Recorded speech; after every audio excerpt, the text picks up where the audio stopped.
So I'm standing on the banks of a swiftly flowing river, and I hear the cries of a drowning man. I jump into the cold water and swim forcefully against the strong current, and I make my way to the drowning man. I grab him tight, I pull him to the shore, I lay him on the banks of the river, and I apply artificial respiration. And just as he begins to breathe, I hear another cry for help. So I jump back into the cold water, and again, swimming forcefully against the strong current, I make my way to the struggling woman. I grab on hard, I pull her to the stream, I lay her next to the man, and I apply artificial respiration. And just as she begins to breathe, I hear another cry for help. So I jump back into the cold water, and I swim forcefully against the strong current, and now I'm getting tired. But I do make my way to the struggling man, and eventually I do pull him to shore. I apply artificial respiration, just as he begins to breathe. Yeah, I hear another cry for help. Near exhaustion, it dawns on me that I've been so busy jumping into the water, grabbing hold of these folks, pulling them to the shore, applying artificial respiration, that I lack the time to take a look upstream and see who's throwing them in. Well, this metaphor tells a really important story. And that story, folks, which is a newsflash, is that fixing healthcare, it won't fix healthcare. And the metaphor tragically, yet beautifully, tells the story of the American approach to healthcare. In short, we're all so busy downstream pulling bodies out that we lack the time, the energy, and even the will to go upstream, see who's throwing them in, and tell them to stop it. I think, though, also the metaphor lays out something and seems to imply that there's some one space way upstream that holds all the answers. You know, the silver bullet. But my belief is there are actually numerous places along this river, our imaginary river, that hold a number of opportunities for us to intervene and stem the tide of lives that are actually entering the healthcare system. And so we invite you today to take a walk along that imaginary river as we explore some of those tributaries that offer those opportunities. Well, the first place we come is, in fact, the healthcare system, because we need one that's functional. And currently, that's not consistently the case. And instead, as we know, it's expensive. In 2015, we spent $3.2 trillion on healthcare. And yet, at the same time, we lag behind, or exceed, actually, 34 other industrialized or developed nations that are part of the Organization of Economic Cooperation and Development. We're dead last compared to 11 other developed nations regarding system performance in a report that's produced periodically by the Commonwealth Fund. And we have held that space, that is, the United States has held that space for the last 10 years.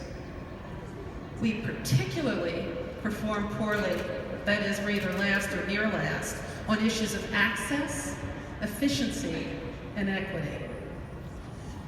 You know, we can do better than this. And in fact, just by continuing to work on improving this system, all it does is assure that when you come into our halls of healing, you won't either be harmed, bankrupted, or disabled because of it. So there's way more work we can do. So where do we go next? Let's just keep going upstream. And then when we get upstream, the next tributary we come to is the timely utilization of clinical prevention. Do you know that 3/4 of the healthcare dollars that are spent in this country are spent on preventable chronic conditions? Yet only 3% of the trillions of dollars that we spend in healthcare are devoted to protecting health and preventing illness and injury. In fact, only half of us are getting recommended preventive services. When we think about the fact that 3/4 of those dollars are spent the way that they are, the CDC has shown that only 37% of adults are actually getting immunized regularly against the flu, and only 28% of us are being asked about smoking and being offered assistance to quit. When it comes to the National Commission on Prevention Priorities, they figured out that 100,000, that's not a trivial number, 100,000 lives could be saved annually just through the application of 5 very basic and actually not even very costly prevention services. 50% of those of us with high blood pressure are in control, and 30 to 50% of Americans with diabetes are in poor control. You know what? We can do better than this. And that takes us to the next place on our river. Oh, look at the title of this tributary. It's called Personal Responsibility. And the reason we come here is because 6 out of 10 of the leading factors that are contributing to the global disease burden are due to lifestyle and include unsafe sex, alcohol use, tobacco use, high blood pressure, high cholesterol, and obesity. And the interesting thing about this topic of personal responsibility is that it seems to engender a lot of emotion, especially on the topic of obesity. We ask ourselves, is it just my responsibility to change and deal with this? Or am I a victim of circumstances and society needs to change? Well, the reality is these are complex questions with complex answers, but one thing is certain. Our lifestyle choices are adding unnecessary costs to the healthcare system, are diminishing our ability to be our best at work and at home, and are candidly and sadly cutting short far too many lives. So in light of that, where's the next place that we find ourselves on this river? It takes us actually to where we live, that is our environments. Because our environments are literally making us sick, either because of things as basic as the quality of our air or water, or the status of our infrastructure. And then there's the so-called HEAL activities, healthy eating and active living. One of the questions then, or a number of the questions that come up when we think about these things, are what's in the way then of us being able to be our best? And here are some of the things that are there. First of all, do you live in a place with clean air and water? Are your streets walkable and bikeable? Do you feel unsafe because of violence?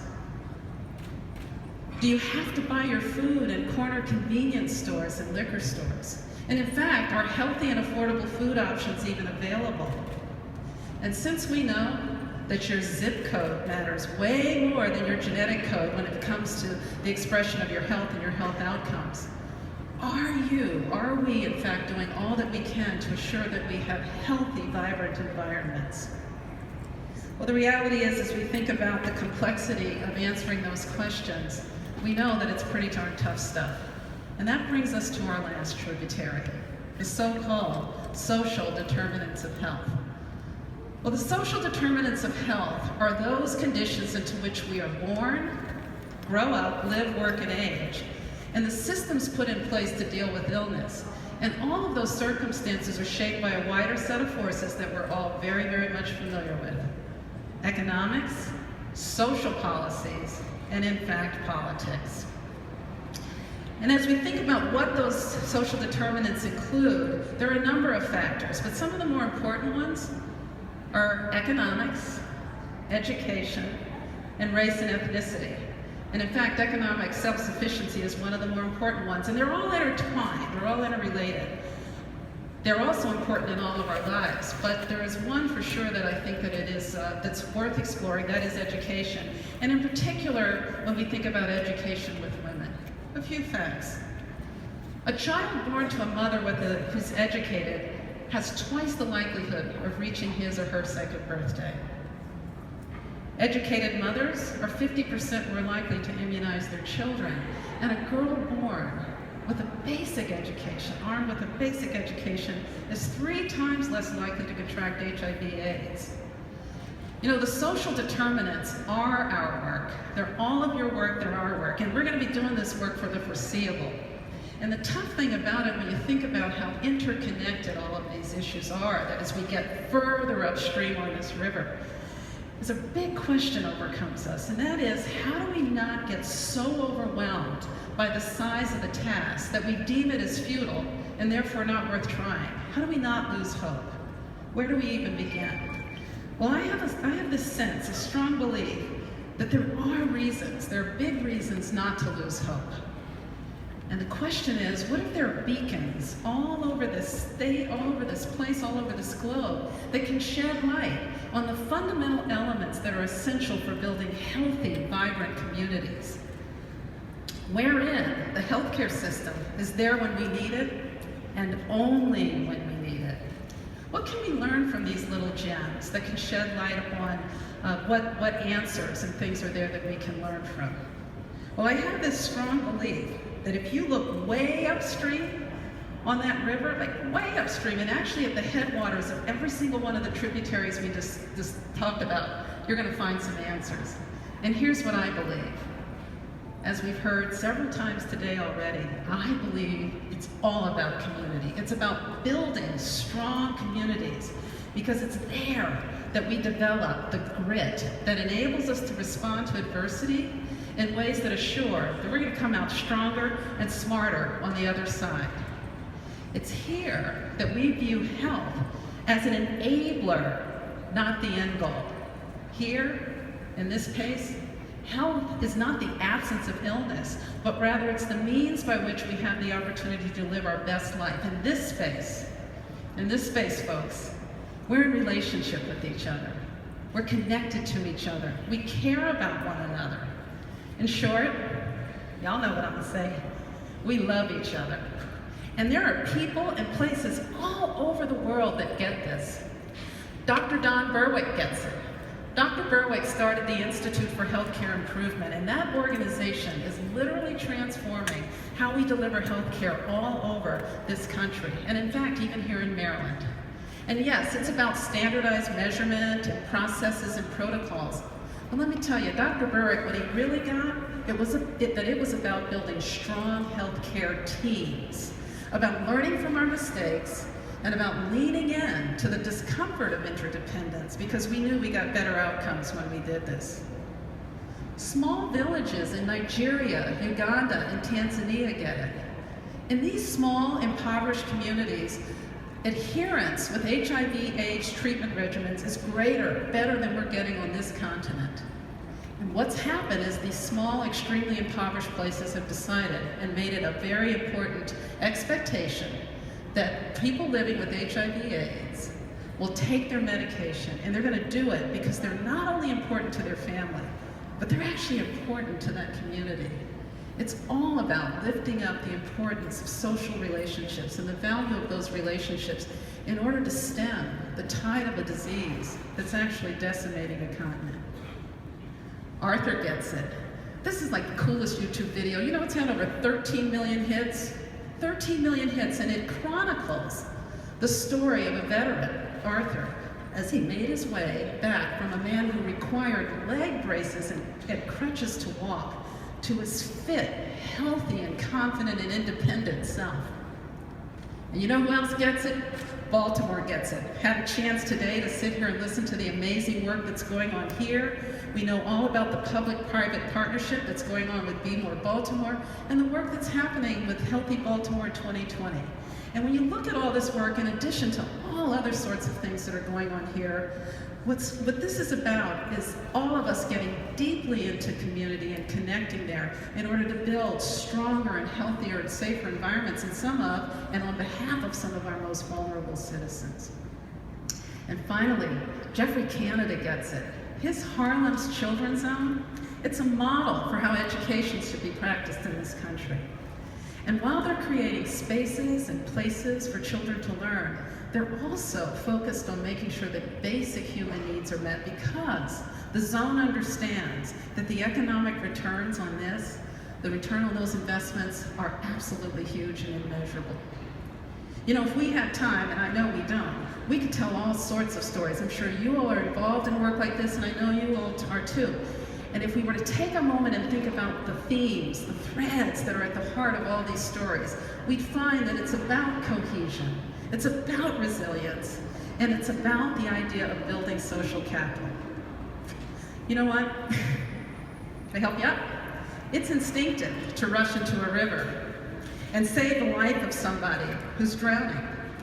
And as a physician, when I do that, you deem me a hero. You pay me quite handsomely for it. And I have such a gratifying sense of being in folks' lives at this most vulnerable time, in this most sacred of ways. I do believe there's also a more primal and basic instinct that all of us possess, and that's the instinct to be connected to each other, to be in relationship with each other and connected this way.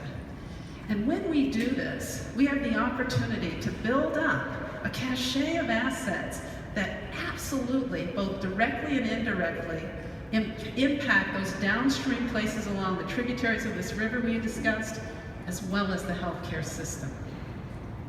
In 2013, Eric Kleinenberg published an article in the New Yorker called Adaptation, in which he stated that assuring that we've got strong infrastructure in order to withstand any one of a number of natural disasters is necessary, but it's not sufficient. And he goes on to tell the story of the Chicago heat wave of 1995, in which 739 people died. And he tells the story of these two African American communities that sit right next to each other, and for all intents and purposes look the same. They have the same amount of violent crime, the same number of elderly, and the same levels of poverty. In one community, the number of deaths per 100,000 people was 333. In the adjacent community, it was 3. The difference? Cohesion. One community, people were much better connected to each other, and they were checking in on each other to make sure folks were fine, and in particular, in this case, the elderly. And there was a point in reading this story, I remember dropping the magazine and looking up and reflecting on my own life. My husband and I and our kids have been privileged over this life to live into one of the more affluent neighborhoods in the Denver metro area. And I had to cop to the fact that I barely know my neighbors. And I thought, if I were to die while I was sitting in my house, while my husband was out of town, who would find me? And how long would it take? And what if there was an opportunity to have saved me if me and my neighbors were better connected, if we were, in fact, in relationship with each other? And worse yet, as a physician, what if the same were happening in their house and I was powerless to help because we aren't necessarily well connected? So in light of that, I have a real call to action for all of us. And we've had a chance today to hear these sorts of stories where we get this, but we need to lift this up. Because when we think about our imaginary river and all of the tributaries that we just had an opportunity to explore, I know that every single one of us can point to places where we live, learn, work, play, or pray. And those all provide opportunities to build community, and we must do this. We must take up the mantle and do this. Because until or unless we do, healthcare is going to remain broken. And fixing healthcare, it won't fix healthcare.